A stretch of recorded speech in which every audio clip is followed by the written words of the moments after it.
justice. Il y en a une troisième, qui est aussi essentielle.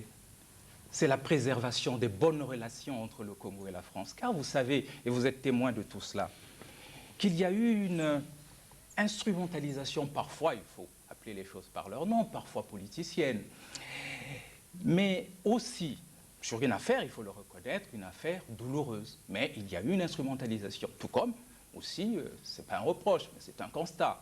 Il y a eu une surmédiatisation de cette affaire. Ces deux facteurs, donc instrumentalisation et surmédiatisation, pouvaient participer à certains égards à assombrir les relations, les bonnes relations que nous avons avec la France. Il paraissait donc utile pour le Congo de saisir la Cour internationale de justice pour que cette dernière donne plus de lisibilité et plus d'intelligibilité à cette affaire. Quatrième motivation, mais c'est la confiance et la sérénité qui a toujours caractérisé la démarche des autorités congolaises. Confiance en la justice. Confiance en la justice de notre pays, on l'a dit tout à l'heure. Confiance en la justice internationale, car il faut le souligner. C'est pour la première fois depuis les indépendances que le Congo saisit la Cour internationale de justice. C'est que les enjeux étaient importants. On l'a saisi parce que justement, le Congo n'a rien à cacher. Parce que si on se reproche, si on cache des choses, on ne va pas devant une autre juridiction comme la Cour internationale de justice. Donc, confiance en la justice internationale, confiance en la justice de notre pays, mais confiance aussi au droit international. Il y a encore moins de 2 mois, vous l'avez suivi, le président s'est engagé à la faveur d'une conférence qui s'est déroulée dans notre pays sur la francophonie, sur 2 points essentiels. Le président s'est engagé au nom de l'État congolais pour faire procéder au dépôt des instruments de ratification de la Convention des Nations Unies de 1984 sur les traitements inhumains et dégradants. C'est un symbole fort. De même, pour marquer cet engagement, cette confiance que nous avons à la Cour internationale au droit international, le président s'est engagé à ce que le Congo ratifie le statut de la Cour pénale internationale. Donc, vous voyez, alors qu'au même moment, certains pays, pourtant, des grandes démocraties, louvoient, hésitent, mais le Congo s'est engagé sur tout. Voilà l'ensemble des motivations présentées cursivement qui ont présidé à ce que le Congo saisisse la Cour internationale de justice. Blaise. Eh bien, Jean Bambi, je crois que maintenant que nous avons l'éclairage sur ces motivations, nous allons devoir, je crois, nous tourner vers Maître Ngaliba pour qu'il nous dise un peu quelque chose sur la nature, justement, de la décision qui a été rendue par cette Cour internationale de justice. Est-ce que cette décision vaut bien la peine, c'est-à-dire concourt à notre pays, le Congo, ou alors cette décision ne satisfait pas du tout notre parti? Avant d'y arriver, je vais m'excuser, pas pour enfreindre la méthodologie ici, c'est seulement qu'on ait des exemples, une espèce d'éclaircissement pour les téléspectateurs qui nous suivent.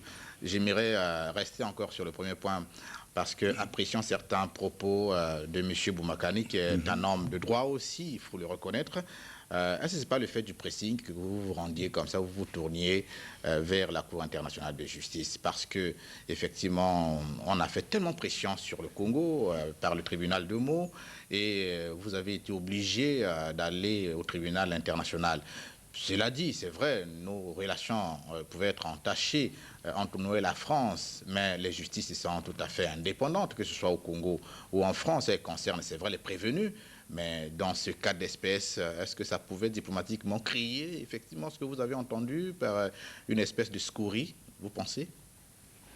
Non, sur une décision comme celle que l'on vient d'évoquer, la décision tendant à saisir la Cour internationale de justice, c'est un choix souverain de l'État congolais qui apprécie en son temps ce qu'il y a lieu de faire. Mais ce qui se passe à Meaux est sans doute important, mais ça concerne un pays tiers. Mais nous avons ici nos engagements, nos facteurs, nos considérations qui font que le Congo décide souverainement ce qu'il y a lieu de faire, tout comme nous disons très souverainement, et que ce sont les juridictions compétentes dans cette affaire, ce sont les juridictions congolaises, tout comme nous avons pensé, il y a 6 ou 8 mois qu'il fallait saisir la Cour internationale de justice pour donner plus d'intelligibilité et plus de lisibilité à une affaire qui était parfois escamotée dans un sens ou dans l'autre. Si vous aviez confiance avec vous-même, vous qui êtes au pays, qui êtes aux affaires, les autres qui sont des exilés n'ont pas confiance en vous, vous qui êtes des gouvernants aujourd'hui. Et d'ailleurs, le tribunal de Meaux a été saisi par ces autres Congolais qui bénéficient des grâces, des citoyennetés aussi, mais qui ne résident pas ici parce que ils ne se le permettent pas, soit qu'ils sont opposants, soit qu'ils sont réfugiés, soit qu'ils sont exilés. Ils ont saisi bonnement le tribunal de Meaux. C'est les Congolais qui l'ont fait. Oui, et la justice du Congo n'est pas une justice, il n'y a pas deux justices, il n'y a pas une justice pour ceux-ci, une justice pour l'opposition. C'est une justice qui est rendue, je vous l'ai dit tantôt, au nom du peuple congolais. Le peuple congolais est apprécié de manière indifférenciée. On n'identifie pas que vous êtes opposant ou moi je suis ceci. Non, elle est rendue au nom du peuple congolais. Et je pense que c'est cette conscience et cette compréhension collective qu'il faut faire partager davantage au cœur de ce problème. Mais M. Boumakane, en ma mémoire de journaliste, je sais qu'il y a des accords qui existent entre nos deux justices. La justice, les quelques éminences grises de la justice française sont souvent venues à Brazzaville. Et avec la justice de Brazzaville, ils ont signé des accords de partenariat. Alors aujourd'hui, vous paraissez à l'écran pour certains prendre fait et cause de ce verdict qui a été rejeté certainement, mais en fait vous êtes un peu chatouillé, si on peut comprendre cela. Mais vous n'aviez pas pu être si fort pour aller à la justice française, convaincre les hommes de droit français de sorte qu'ils ne continuent pas effectivement à instruire cette affaire dans l'un de leurs tribunaux. Vous êtes resté si passif et donc incapable, alors comment sentirez votre compétence au niveau du droit international? Et les collègues qui sont sur le plateau vont intervenir. Mais je tiens quand même à préciser une chose. Il ne s'agit pas au cours de cette émission de prendre fait et cause pour telle ou telle autre décision. Il s'agit de l'expliquer. Puisque la tendance que l'on constate, c'est que l'on suppute sur une décision qui est. Il suffit de la lire, il suffit de l'analyser. L'effort de cette émission, c'est justement de l'analyser, d'essayer de ressortir des éléments, mettre à la disposition de nos compatriotes des éléments d'appréciation en conscience de ce point de vue. Quant à savoir si on pouvait aller devant les tribunaux français, pour nous, c'est une question de principe. C'est une question de principe. Nous estimons qu'au stade actuel, au regard de cette affaire, ce sont les juridictions congolaises qui sont compétentes pour en connaître. C'est sur ce principe que nous nous battons.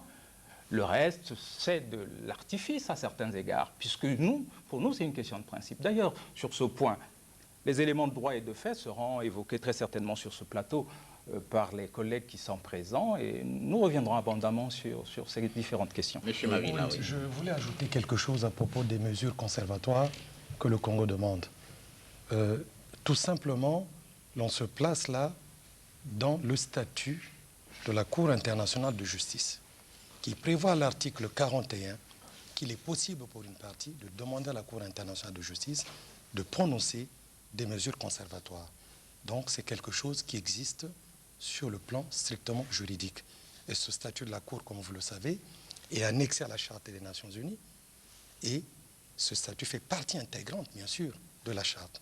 Donc il suffit de se référer à l'article 41 du statut pour être vraiment sûr qu'il existe la possibilité de demander des mesures conservatoires.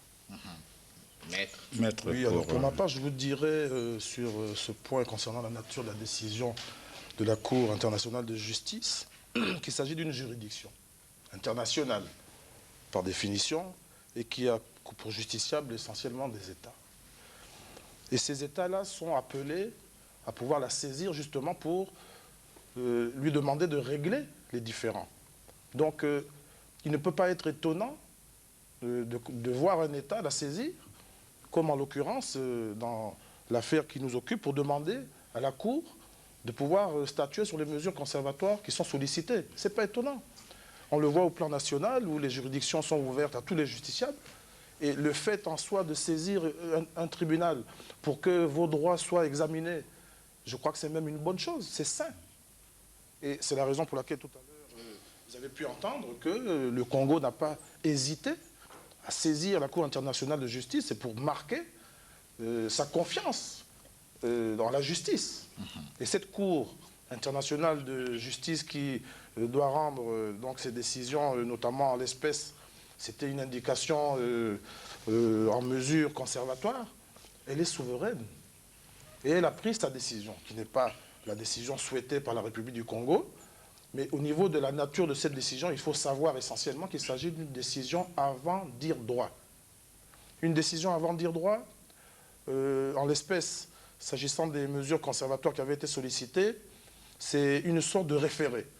La Cour internationale de justice a statué en matière de référé et elle a rendu donc la décision qui est celle qui fait l'objet aujourd'hui, notamment des explications que nous donnons ici, mais c'est une décision avant dire droit. Ça veut dire, en d'autres termes, que la décision rendue ne préjuge en rien du fond du litige qui doit être tranché par la suite.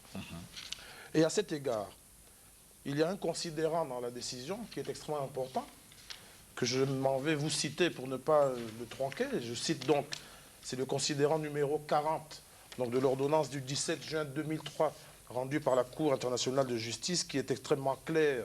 Et je le cite, considérant qu'une décision rendue en la présente procédure ne préjuge en rien la compétence de la Cour pour connaître du fond de l'affaire, ni aucune question relative à la recevabilité de la requête ou au fond lui-même, et qu'elle laisse intact le droit des gouvernants du Congo et de la France à faire valoir leurs moyens en ces matières.